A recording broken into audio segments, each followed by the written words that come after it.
Hello everyone, I'm your trainer Amit here, and this session we are going to discuss how we can set up the Kubernetes cluster on Ubuntu virtual machines.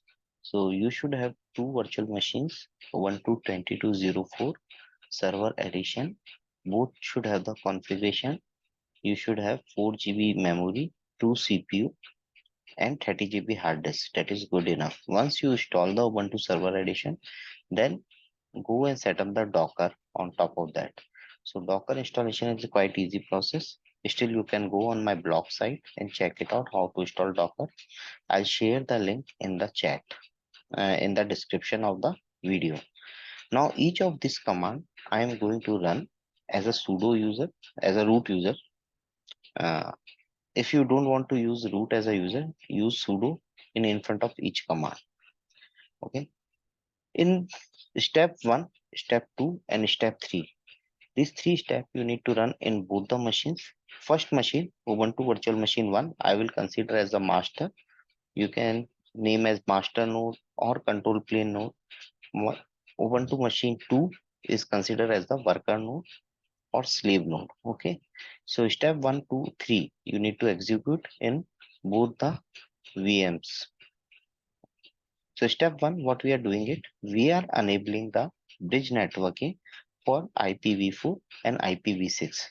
Since we are going to use the container network interface plugin for that, so this is the requirement when you want to set up the Kubernetes master and slave, and basically Kubernetes cluster environment. So we need to enable this thing. We are enabling the overlay, we are enabling the net filter, and we are setting up the IPv4 and IPv6 bridging for that. After that, the step 1 is done. Then step 2, also you need to run in both the VMs.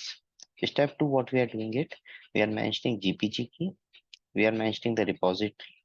Once the repository is mentioned, we are updating the list, and then we are installing these three packages, kubelet, kubeadm, and kubectl. Once this is done, then we'll go to the step 3. Step 3 also you need to run in both the VM, switch off the SAP memory, okay, and then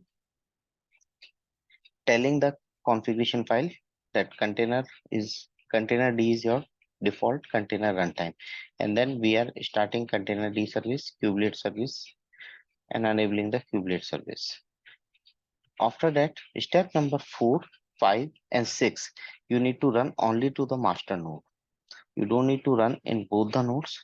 So what is step 4? Sorry, I just moved on. Step number 4 is running the kubeadm init command with the pod network cider block. Pod network cider block specify the range of IP address for the pod network in your cluster. So we are running the command kubeadm init -- pod network cider 10.244.0.0/16. What this will do, it will do the pre-flight check. It will set up the PKI public key infrastructure. It will download all the Kubernetes master components.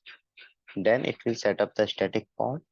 And once this is done, then it will generate the output like this, where it will be giving you a configuration file, which configuration file is etc kubernetesadmin.com file. You need to copy into your user, under your user, whichever you are going to use to connect your master .kube directory config file. You need to configure it. So every time when you run the kubectl command, it will not give the error message. Then we need to install the CNI plugin, which I told you. Kubernetes, each of your containerized application will be running in the form of pod. So when each pod is running, they will get the IP address.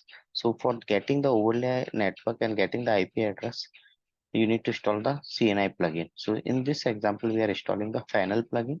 We have other plugin support is there, that is Calico. Okay. Once this is done, then you, after 2 minutes or 3 minutes, you run the command kubectl get nodes. It will show you the ready. If in case you are still not seeing it, then restart the container service. Then come to the second node, which is considered as a worker node or slave node. First node command on the master node, you will run this command, you will get the join command output that you need to run onto the worker node. Once you run that worker node, In case if you're getting an error, you need to enable the net filter. Okay, if you're not getting any error message, run the join command, and then again that same thing, kubelet.conf file you need to copy under the root kube.config file. When you run the command kubectl get nodes, it will show you two nodes. One is control plane node, that is your master node, and second is worker node. So that's it from my end, and thank you everyone.